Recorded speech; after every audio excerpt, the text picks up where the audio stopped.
생소하거나 잘 모르고 넘어가기 쉬운 시사 용어를 알기 쉽게 풀어보는 시간입니다. 신박한 시사사전 시간인데요. 소셜랩 접경지대의 조형근 소장 모셨습니다. 어서 오세요. 예, 안녕하십니까. 네, 오늘 주제는 뭔가요? 예, 기본소득으로 뽑았습니다. 네, 기본소득 요즘 정치권에서 뭐 치고받고 엄청난 논란거리가 되는 거 예, 아니겠습니까? 한번 개념 정리는 좀 하긴 해야 돼요. 네네. 이야기는 많이 되는데 개념 정리가 좀 안 되고 있는 건데. 네. 자, 일단 한번 시작을 해보죠. 기본소득이라는 건 뭐 간단히 말하자면 묻지도 따지지도 않고 누구에게나 보편적으로 지급하는 소득이다. 이렇게 말할 수 있죠. 네. 기존의 복지급여라는 건 수급 자격이 있는 사람에 한해서 또 필요하다고 판단되는 액수만큼 지급하는 게 원칙이죠. 네. 반면에 기본소득은 자격 요건을 전혀 따지지 않고 정기적으로 일정 금액을 전 국민에게 지급하는 제도입니다. 제도 설계가 참 간단하고 뭐 소득 자산 조사에 들어가는 행정 비용도 필요하지 않아서 혁신적인 면이 있죠. 사실 한국에서 기본소득하고 가장 유사했던 제도는 박근혜 전 대통령이 대선 후보 당시 공약으로 내걸었던 기초노령연금입니다. 네. 당시 보면 65세 이상 노인들에게 묻지도 따지지도 않고 무조건 월 20만 원씩 지급하겠다고 공약했죠. 노인에게만 준다는 점을 제외하면 정확히 기본소득입니다. 물론 당선된 다음에 이제 하위 70% 노인에게만 지급하겠다 이렇게 말을 바꾸긴 했었습니다. 그러게요. 뭐 아무튼 근데 이게 이제 나중에 사과까지 했던 걸로 제가 기억을 하고 있는데 뭐 그걸 떠나서 사실은 기본소득이 주목받기 시작한 이유는 근본적인 이유는 좀 다른 데 있는 거 아니에요? 예, 맞습니다. 이제 소위 그 고용 없는 성장이 구조화됐다는 게 가장 큰 이유라고 봐야 되겠죠. 네. 전에는 경제가 성장하면 일자리가 늘었는데 지금은 경제가 성장해도 일자리가 늘질 않습니다. 인공지능 도입하고 자동화 뭐 이런 추세 갈수록 심해질 거라고 예상들 하고 있고요. 거기다 비정규직의 플랫폼 노동 같은 특수고용직의 일자리 질도 점점 나빠지고 있습니다. 전에는 직장이 대체로 안정적이었고 실업은 일시적 현상이었죠. 실업 때만 실업수당을 받으면 됩니다. 근데 지금은 대다수 직장이 불안정해졌고 실업은 만성적 현상이 됐습니다. 그러니까 이제 일시적 실업을 전제로 한 복지제도로는 감당이 안 되는 거죠. 또 다른 이유로는 지금 복지제도 아래에서 이루어지는 소득 자산조사의 문제도 있습니다. 받을 자격이 있다고 인정되는 사람한테만 주니까 조사를 정확하게 하죠. 행정비용이 많이 들죠. 그렇게도 완벽하지는 않으니까 부정수급자 문제로 사회적 갈등 비용이 더해집니다. 그럼 조사를 아주 엄격하게 하면 될 것 아니냐.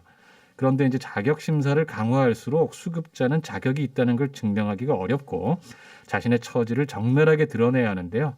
그 과정에서 사회적 낙인 찍기가 일어나는 건 물론이고 스스로도 심각한 자괴감에 빠지는 일이 적지 않습니다.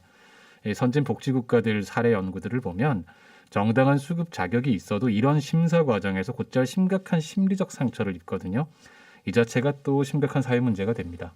그러니까요. 근데 이제 기본소득하면 이게 또 보수적 입장에서의 기본소득이 있고 진보적 입장에서의 기본소득이 있고 갈린다면서요. 예, 그렇습니다. 이제 기본소득은 흔히 진보 정책이라고 보기가 쉬운데 꼭 그렇지만은 않습니다. 네. 작년 6월 초에 당시 미래통합당 김종인 비대위원장이 기본소득 도입을 공식화한 적이 있죠.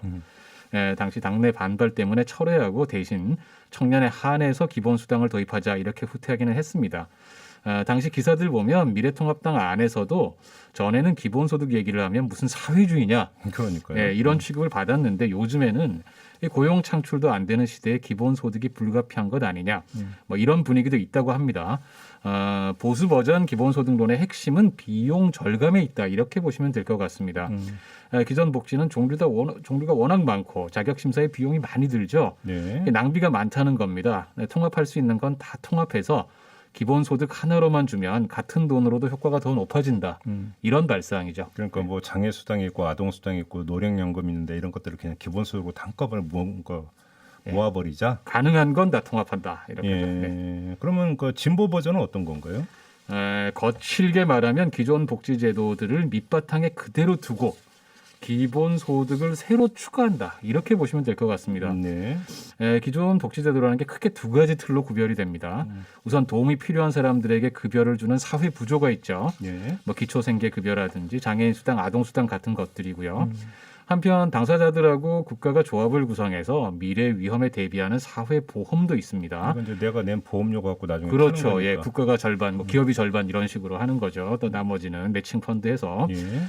이런 게 이제 사회보험인데 고용보험, 의료보험 같은 게 대표적인데 진보 버전 기본소득은 뭐 일부 중복되는 항목들은 당연히 통폐합을 하겠지만 기본적으로는 이 틀 그대로 간다는 겁니다. 사회부조든 사회보험이든 도움을 받아야 할 상황을 전제로 한 제도잖아요. 네. 그러니까 그건 그대로 있어야 한다는 것이죠. 여기에 기본소득을 추가하자는 것입니다. 기본소득은 이제 한 사회 구성원이라면 누구나 보편적인 권리로서 받을 수 있는 소득이다. 이런 전제가 있기 때문이죠. 그러니까 이제 보수 버전 기본소득론이 복지 효율화에 강조점이 있다. 이렇게 볼 수 있다면 진보 버전 기본소득론은 복지 강화에 강조점이 있다. 이렇게 보시면 될 것 같습니다. 근데 이제 항상 따라붙는 건 그 돈 다 어디서 나오느냐, 땅 파서 나오냐 이런 얘기하는 거잖아요. 예, 맞습니다. 예, 그런 질문 당연히 나올 수밖에 없는 거고요. 예. 세계 최초로 1982년부터 기본소득을 지급하고 있는 것이 미국 알래스카주죠. 예. 주의 공유 자원인 석유 판매 수입을 재원으로 삼고 있습니다. 근데 이제 우리나라엔 그런 천연 자원이 없잖아요. 그래서 우리나라에서 기본소득 주장하는 사람들 중에서는 불로소득의 과세에서 재원으로 삼자 이런 주장이 많습니다. 네. 예를 들면 토지세, 자본이득세, 이자소득세 이런 것들이죠. 뭐 한국은 현재 자본이득세는 아예 없고 토지세, 이자소득세 같은 경우는 이제 대표적인 불로소득세인데 세율을 두고 보수 쪽은 높다, 진보 쪽은 너무 낮다. 뭐 시각이 부딪히는 대표적인 세목들이죠. 그래서 빌 게이츠나 일론 머스크 이런 그 슈퍼 부자들이 있잖아요. 네네. 이 사람들도 기본소득 도입에 찬성한다 이런 뉴스를 제가 본 것 같은데 이건 어떻게 봐야 되는 겁니까? 뭐 흥미로운 뉴스인데 네. 이런 IT 업계 거인들이 걱정하는 건 아마 자동화에 따른 일자리 축소에 대한 대응 그런 것 같습니다. 로봇이 사람 일을 대신하면서 일자리 줄이잖아요. 네. 그래서 로봇세를 도입하자 그리고 그걸 재원으로 기본소득을 주자 이런 주장인 거죠. 네. 빌리 게이츠가 이런 말을 했는데요. 노동자가 공장에서 일을 하고 연봉 5만 달러를 받으면 그만큼 세금을 낸다. 그렇죠. 로봇이 동일한 일을 한다면 마찬가지로 세금을 부과해야 된다. 예, 최근 미국과 유럽에서 주목받고 있는 주장입니다. 네. 일자리 축소는 곧 수요 축소로 이어지잖아요. 그렇게 되면 자본주의가 제대로 안 돌아가겠죠. 네. 로봇세 같은 걸 걷어서 기본소득을 사람들에게 지급하고 그걸로 소비활동 유지되게 하자는 겁니다. 뭐 그렇게 자본주의를 지키자는 것이니까 어떻게 보면 참 자본가다운 얘기다. 뭐 이렇게 볼 수도 있을 것 같습니다. 그래요. 네. 핀란드에서 실험한 적이 있었잖아요. 네네. 이거 어떻게 됐어요? 핀란드에서 2017년부터 18년까지 2년간 기본소득 주는 실험을 하고 결과를 작년 2월에 발표했거든요. 예. 이때 이제 우리 한국 언론에서 실패다 이렇게 네. 보도를 많이 했습니다. 엄청 보도 나왔죠. 예. 예, 근데 이제 조금 알아보셔야 되는 게 이게 보편적 기본소득 실험은 사실 아닙니다. 실험 대상자들이 소수 실업자들이었습니다. 네. 예, 무작위 선정된 실업자 2,000명에게 매달 560유로 지급했고요. 이미 수급수당 받고 있는데 거기 기본소득 560유로를 추가로 받은 거죠. 실업수당은 취업하면 끊기지만 기본소득은 취업을 해도 정해진 2년 동안에 계속 받게 됩니다. 예. 그러니까 기본소득 받는 사람들이 더 적극적으로 구직 활동을 하지 않겠느냐 가정하고 실험을 한 겁니다. 결과는 기본소득 받은 실업자와 안 그런 실업자 사이에 구직 활동에 별 차이가 없었다는 겁니다. 그래서 실패다 이런 거죠. 그래요? 네. 그래서 실패다? 네네. 근데 이제 핀란드의 우파 연립 정부가 실행한 건데요. 그 아시다시피 노키아가 몰락하고 이후에 핀란드 고용 문제가 심각했습니다. 그래서 기본소득의 고용 증진 효과가 있는가 이걸 중점적으로 봤던 실험인데요. 문제는 기본소득이라는 게 원래 고용 성장이 거의 없다는 걸 전제하고 나온 제도라는 겁니다. 핀란드 정부는 거꾸로 기본소득으로 고용을 늘려보려고 했던 거죠. 네. 그래서 이 결과로 기본소득 실험이 실패했다고 할 수 있을지는 솔직히 의문입니다. 그리고 국내에 잘 보도되지 않은 면도 있는데요. 실업자들이 느끼는 삶의 질, 행복감 이런 거 있잖아요. 기본소득 쪽이 실업수당보다 훨씬 높았다는 겁니다. 더 건강하고 스트레스 덜 받고 일자리 찾겠다는 의욕도 더 컸다는 것이죠. 실패라고 단정짓기는 어려운 점들이라고 생각합니다. 아무튼 이제 우리나라는 이제 논의가 본격적으로 시작이 되는 거 아니겠습니까? 네. 학문적 논의가 아니라 이제 정치적 논의가 시작이 되는 거고요. 그렇죠. 예, 네. 이거 좀 주목해서 봐야 되는 거 바로 이 부분인 것 같습니다. 네.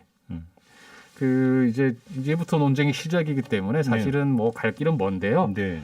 기본소득 자체는 아직도 쟁점이 많아서 뭐 이걸 일도양단식으로 이 무조건 옳다 그러다라고 말하기는 좀 어려운 것 같습니다. 사실 제 생각에 더 중요한 건 기본소득이냐 아니냐라기보다는 우리나라의 복지 비중이 참 절대적으로 너무 낮다라는 거겠죠. 한국이 복지 예산 비중이 GDP 대비 10% 조금 넘는 수준인데요. 네. OECD 평균 절반 정도죠. 그런데도 복지가 너무 과도하다라는 뭐 제가 볼 때는 초보수주의적인 여론이 한국에서는 만만치 않고요.